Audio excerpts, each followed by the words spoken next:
What if one low-cost drone strike could wipe out an entire Russian sniper unit and its ammunition base in less than 3 minutes?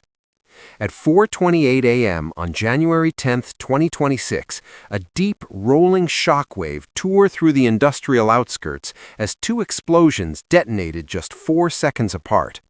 The first came from a tall concrete industrial tower, once a sniper perch that commanded kilometers of open terrain.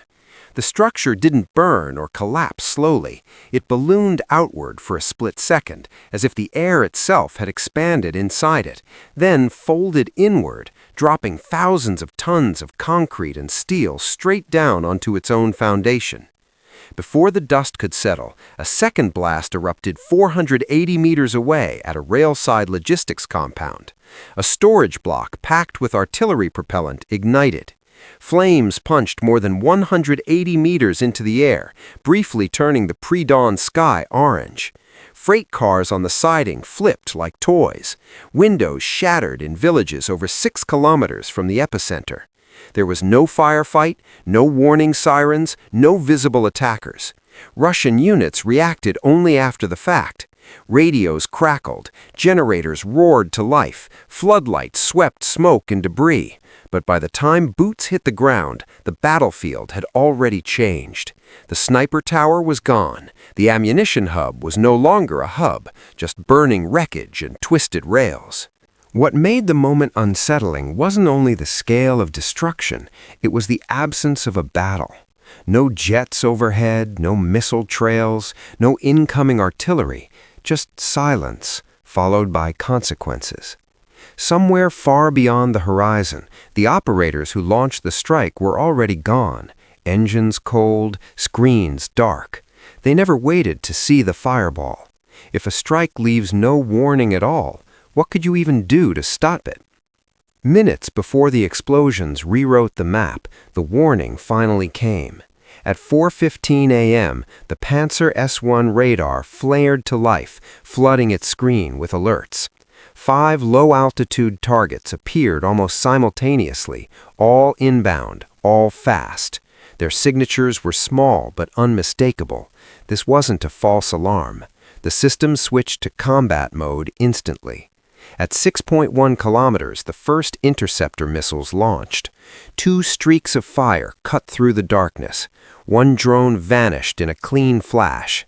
Seconds later, a second target was destroyed just as decisively. The operators saw exactly what doctrine promised. A third missile followed. This time, the hit came late. The drone broke apart unevenly, spiraling downward before detonating over an empty service strip. Close, but useless. The threat count dropped, but not enough. 2 contacts remained. They flew lower now, below 35 meters, fast and deliberate, separating just enough to stretch the engagement envelope. One edged left, skimming the terrain. The other drove straight in, closing at nearly 180 kilometers per hour. The turret rotated hard. The guns opened up. A wall of tracer fire filled the air, thousands of rounds per minute, stitching light through smoke and dust. But the system was no longer choosing targets, it was reacting to geometry. Every fraction of a second spent tracking one drone gave the other more space. The math turned against the defense. Missiles were no longer viable at this range. The guns had seconds, maybe less. By 4:20 a.m., both remaining targets crossed into the inner zone, not destroyed, not diverted, simply beyond interception. At 4:21 a.m., the 2 drones pushed forward in loose sequence, separated by less than 900 meters. They were no longer probing, they were committing. The Book M3 battery detected them immediately. Low altitude, fast, clean returns. The radar mast elevated, the tracking gate snapped shut, and both objects were classified as hostile within seconds. This was Book's domain. This was what it was built to stop. An intercept solution began to form. The engagement computer calculated firing windows, but the environment refused to cooperate. Ahead lay an industrial corridor threaded with high-voltage transmission lines carrying more than 310 kilovolts into the mining basin. The airspace was saturated with electromagnetic turbulence, unstable reflections, false edges, shifting clutter.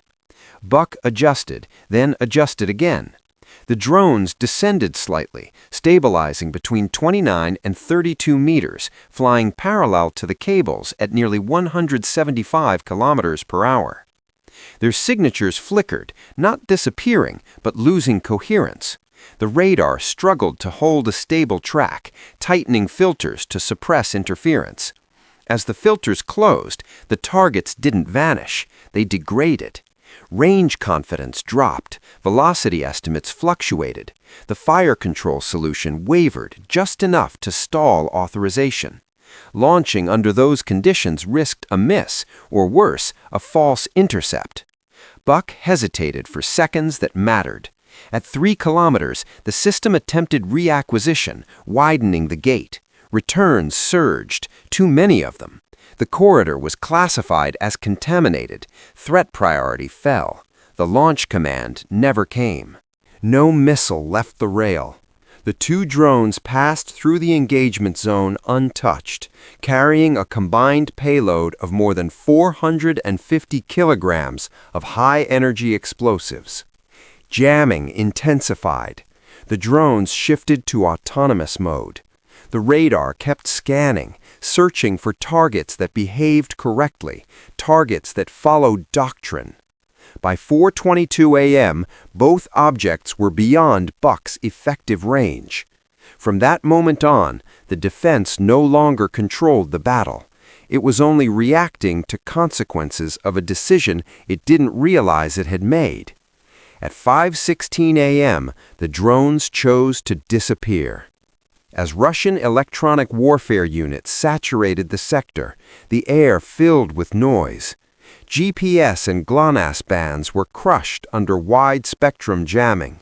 Control links fractured. Data streams collapsed.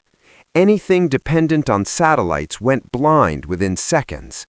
The drones didn't fight the jamming. They abandoned it. One by one, they severed all external communication. No uplinks, no telemetry, no commands, nothing to intercept. From that point on, they were alone, autonomous, committed, irreversible. Each switched to its backup system, visual terrain navigation. Downward-facing optical sensors activated, feeding raw imagery into onboard processors, comparing ground patterns at over 40 frames per second. The algorithm wasn't hunting coordinates, it was hunting shapes, fixed scars in the landscape. This region had plenty. Coal slag heaps, abandoned rail spurs, cracked industrial roads forming unique geometries. These landmarks didn't move, they didn't emit signals, and they couldn't be jammed. Flying between 170 and 185 kilometers per hour, the drones dropped to altitudes between 26 and 34 meters, hugging the terrain tightly enough to stay below most radar horizons. Minor turbulence caused oscillations, but corrections came in milliseconds without human input. The margin for error was brutal. At that speed, half a second meant missing a reference point entirely. But the software didn't hesitate. It recalculated continuously, favoring forward motion over perfect stability. By 5:19 a.m., the drones were no longer navigating by maps or signals. They were navigating by memory. Electronic warfare continued screaming across the spectrum, but it no longer mattered. There was nothing left to disrupt. The machines weren't listening anymore. From that point forward, the defense was reacting to objects it could see, but no longer influence. Ahead waited the final layers of protection, still unaware that the most dangerous decision of the night had already been made. At 7:12 a.m., 16 minutes before the sky over Pokrovsk would erupt, the outcome was already locked in. On a narrow dirt road west of the city, a launch team moved with practiced efficiency, No shouted commands, no countdowns, every action rehearsed until words were unnecessary. In this phase, speed mattered less than commitment. The first heavy FPV drone lifted cleanly, its engine settling into a low, steady roar. Seconds later, another followed, then another. In under a minute, 6 aircraft were airborne, separating immediately into different headings, altitudes, and timelines. Each carried a payload just under 100 kilograms. Dense, compact, designed for one purpose, to bring structures down, not scorch the surface. Fully loaded, each drone weighed over 200 kilograms, yet accelerated smoothly to cruising speed, holding between 170 and 180 kilometers per hour at low altitude. This wasn't a swarm meant to overwhelm sensors. It was a clock. Some drones flew straight toward logistic zones. Others were routed wide, deliberately burning fuel in minutes to stay out of sequence. The plan accepted losses in advance. It assumed interceptions. It calculated around them. What mattered wasn't how many arrived, but when. Once the last drone cleared the launch zone, the operators powered everything down. Screens went black, antennas folded, vehicles rolled away without looking back. There would be no live feed, no confirmation, no second chance. By the time enemy sensors detected inbound contacts, the launch site was already empty. No heat signatures, no radio traffic, nothing to strike back at. From that moment on, the machines were alone, executing logic written hours earlier, decisions made in silence. Everything that followed, missiles fired, radars confused, defenses saturated, was not reaction, it was consequence. The battle was never decided at impact, it was decided here, when 6 drones lifted off and no one waited to see the result. At 8:13 a.m., with the drones already airborne, the operation stopped being about flight and became about timing. From the moment they split, each followed a different clock. 2 flew direct routes across open ground toward logistics targets, short, aggressive, fuel-efficient. They would arrive early and wait in airspace no one expected them to survive. The others did the opposite. They curved outward, adding 6 to 9 extra kilometers to their paths, bleeding minutes instead of fuel. Engines ran cooler. Profiles stayed low. The purpose wasn't concealment. It was synchronization. Every route was calculated backward from a single moment in time. Planners didn't ask how fast the drones could arrive.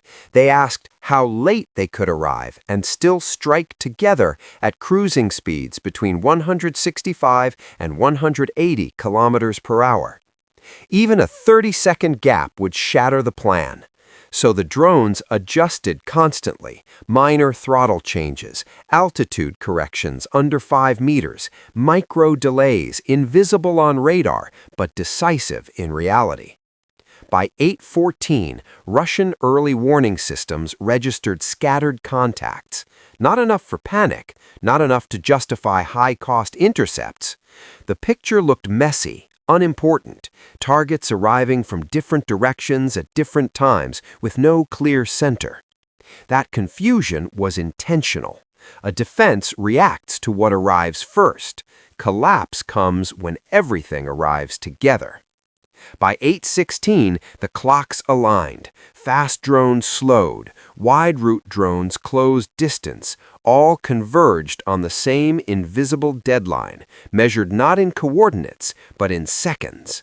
From that moment on, interception no longer meant prevention. It meant damage control. When the first missile launched later that morning, it wasn't responding to surprise. It was synchronization. Every route was calculated backward from a single moment in time. Planners didn't ask how fast the drones could arrive. They asked how late they could arrive and still strike together at cruising speeds between 165 and 180 kilometers per hour. Even a 30-second gap would shatter the plan, so the drones adjusted constantly. Minor throttle changes, altitude corrections under 5 meters, micro delays invisible on radar but decisive in reality. By 8:14, Russian early warning systems registered scattered contacts, not enough for panic, not enough to justify high-cost intercepts. The picture looked messy, unimportant, targets arriving from different directions at different times with no clear center. That confusion was intentional. A defense reacts to what arrives first. Collapse comes when everything arrives together. By 8:16, the clocks aligned. Fast drones slowed. Wide-route drones closed distance. All converged on the same invisible deadline, measured not in coordinates, but in seconds. From that moment on, interception no longer meant prevention. It meant damage control. When the first missile launched later that morning, it wasn't responding to surprise.